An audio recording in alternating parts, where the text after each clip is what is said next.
மிக முக்கியமாக அரவாணிகளை ரொம்பவும் கேலி பேசும்பொழுது திருநங்கை அப்படின்றதும், அதே மாதிரி ஊனமுற்றவர்கள் கேலி பேசும்போது மாற்றுத்திறனாளிகள் அவங்களுக்கு பேர் வச்சதும் ஒன்றும் இல்லை. சாந்தி தடகள போட்டியில் வெற்றி பெறாங்க, கவர்மெண்ட் 10 லட்சம் அறிவிச்சிருது. ஆனால் ஆண் தன்மை அதிகமாக இருக்குன்னு ரிசல்ட் வருது. கலைஞர்கிட்ட போய் சொல்கிறாங்க என்னங்க பண்ணுறதுன்றாங்க. ஓடிது அந்த கால்கள் தானே, குட்ரா 10 லட்சத்துன்னு சொன்னவர் அவர். இதெல்லாம் ட்ரமண்டஸான தாட் ப்ராசஸ். அதை ஏன் கலைஞர் கலைஞர் கலைஞர் கலைஞர் கொண்டு ஏன் திமுக பேசிட்டு இருக்கோம்?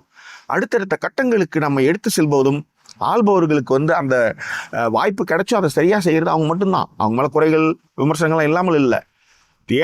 அதாவது ஏன்னா 5 பேர் இருக்கிற குடும்பத்துல 1000 பிரச்சனை இருக்குது.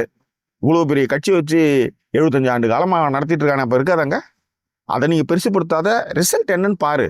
அவன் அன்னைக்கு சிகரெட் பிடிச்சான், அவன் சினிமாவுக்கு போயிட்டான்றது பிரச்சனை இல்லை. மார்க் ஒழுங்கா எடுத்தானா அதுதான் மேட்ரு. இருக்கிற தப்பு தான், அதை திருத்திக்குவான் அவன். That's all. விமர்சனத்தை படிக்கிற நேரத்தில் எதுக்குடா சினிமாவுக்கு போற, சிகரெட் பிடிக்கிற, உடம்பு கெட்டு போட்டு சொல்லு, மாத்திக்குவான். அதுக்காக அவனை முற்றிலுமா நிராகரிக்கிறதா? மற்ற எவனா அந்த மாதிரி செஞ்சிருக்காங்க. எல்லாம் கூத்தி வழக்குலேருந்து குடியிலேருந்து எல்லா மயிரையும் பண்ணி விட்டுட்டு இங்கே பெரிய மயிர் மாதிரி பேசிட்டு இருக்காங்க. யோசிச்சு பாரு, அப்படிப்பட்ட விமர்சனங்கள் நீங்க வைக்கிறீங்க.